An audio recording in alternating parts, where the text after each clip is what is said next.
Giliw na giliw ang mga host ng It's Showtime, lalo na si Vice Ganda, kay Darren Espanto sa husay ng boses nito. Maging ang madlang people ay napabilib sa pag-i-impersonate ng pagkanta sa mga kilalang singer. Sa sobrang tuwa ni Vice Ganda, nabanggit nito na gusto na nitong ma-regular sa programa ang Kapamilya Singer.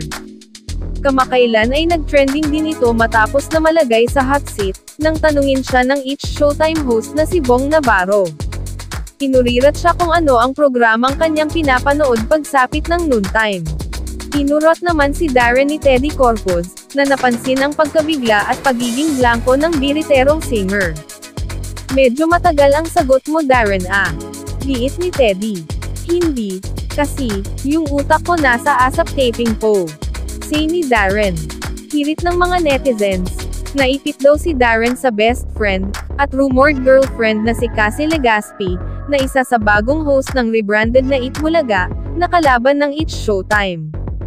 Pakiwa rin nila, nagpalusot lang ang singer dahil feeling nila, isa ito sa nag-abang sa maiden appearance ni Cassie, sa katapat na show bago ito sumalang sa paghuhurado. Solid kapamilya si Darren, mahusay mag-judge, mag-host, na bagay sa noontime show. Binandera mismo nga ni Darren ang proud moment sa kanyang Instagram account, at makikita sa mga litrato na kasama niya ang ilang mga big boss ng nasabing TV network, nang pumirma ito ng panibagong kontrata.